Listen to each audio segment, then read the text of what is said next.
Ciao a tutti gli appassionati di orologi.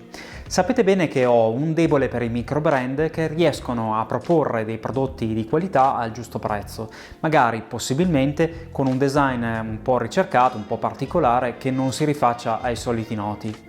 Questa sembra essere una descrizione molto calzante per quanto riguarda Zelos, un brand che si sta ritagliando sicuramente un posto di assoluto rilievo qui sul mio canale YouTube e conseguentemente anche sul mio polso, ma che sta anche acquistando notevoli consensi tra tutti gli appassionati in genere. Ed ecco allora il primo GMT del brand di Singapore, l'Horizons. Vediamolo insieme.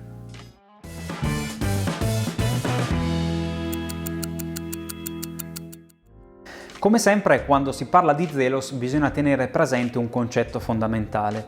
Un design così fortemente caratterizzato lascia ben poco spazio a opinioni e pareri neutri.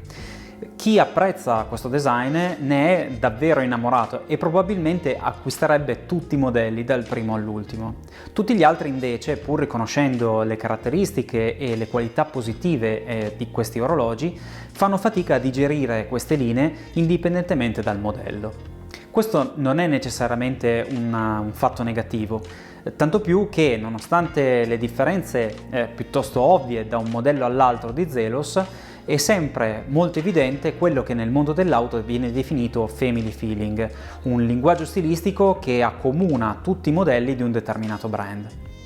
L'Horizons GMT è particolare non solo per Zelos, perché, come ho detto prima, è il primo GMT del brand di Singapore, ma anche in generale perché segue un trend che vede tutto sommato un ritorno a diametri e a dimensioni più compatte.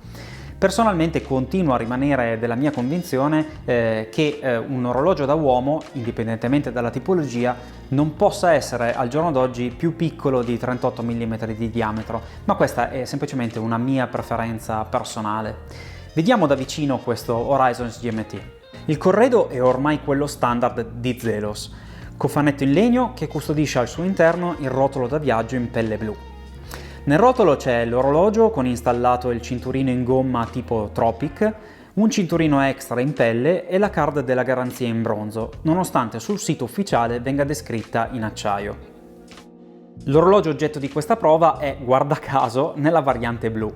Il colore è davvero magnifico, a seconda della luce va da un grigio blu a un blu quasi jeans, fino ad arrivare ad avere qualche riflesso tendente al violetto, e la finitura Soleil contribuisce a creare riflessi davvero unici.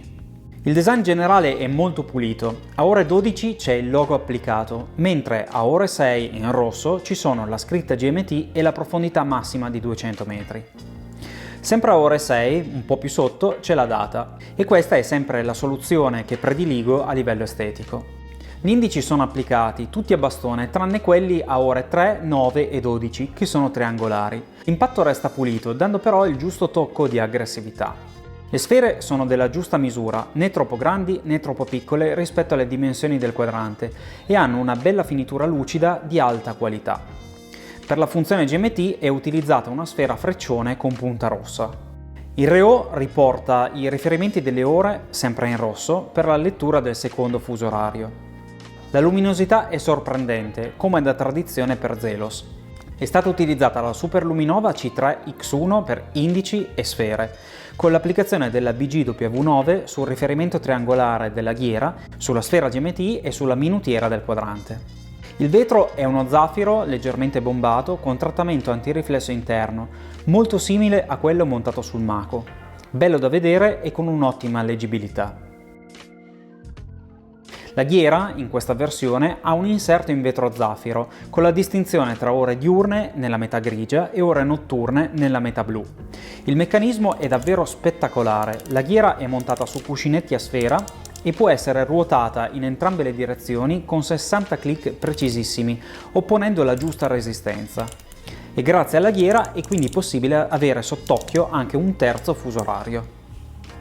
La cassa è compatta, la parte superiore ha una satinatura circolare, ben visibile sulle anse.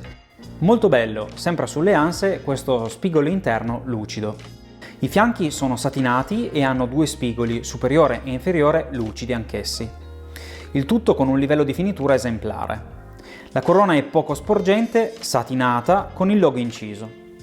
Il retro della cassa è interamente satinato e al centro del fondello c'è l'oblò dal quale si riesce a vedere il movimento ETA 2893 Elaboré, quindi decorato e nello step successivo al movimento base.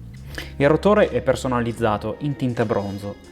Vi ricordo che l'ETA 2893 ha una frequenza di 28.800 alternanze all'ora e una riserva di carica di 42 ore. Le prestazioni sono di tutto rispetto, visto che questo esemplare si sta assestando a più 2 secondi al giorno, dimostrando quindi una regolazione davvero molto buona. Il cinturino in gomma è di buona qualità, identico a quello montato sul Mako, con fibbia personalizzata in acciaio. Il cinturino in pelle poi è davvero molto bello. La compattezza della cassa lo rende perfetto da indossare con i cinturini NATO, come potete vedere in queste immagini. In un paio di mesi sarà disponibile poi per l'acquisto sul sito ufficiale il bracciale in acciaio per chi proprio non riesce a digerire i cinturini in generale. Al polso lo Zelos GMT può far la gioia di chi ha il polso piccolo. Comodissimo grazie alle dimensioni contenute, 40 mm di diametro, 44,5 mm da ansa ad ansa e 13,2 mm di spessore. Inoltre il design leggermente curvato delle anse aiuta ancora di più ad abbracciare il polso. Onestamente faccio davvero fatica a non trovare entusiasmante questo orologio. Lo Zelos Horizons GMT è probabilmente il modello più elegante realizzato finora dal brand di Singapore. Con le sue dimensioni contenute sicuramente strizza l'occhio a chi non ha un polso esagerato, ma anche a tutti quelli che sono alla ricerca di un segnatempo originale, particolare, ben realizzato e anche con la funzione GMT. L'Horizons è in prevendita sul sito ufficiale fino al 19 maggio a un prezzo di $649 che sale a $749 per la versione con il quadrante in meteorite. Dopo quella data inizierà ad essere venduto al prezzo pieno rispettivamente di $849 e $999. Molto bella la variante verde che anziché avere una ghiera con inserto in vetro zaffiro come tutte le altre varianti ha una ghiera con inserto ceramica bicolore. E voi cosa ne pensate di questo orologio? Fatemelo sapere giù sotto nei commenti. Come al solito spero che questa recensione vi sia piaciuta. Grazie per la vostra attenzione e la vostra pazienza. A presto, alla prossima. Ciao!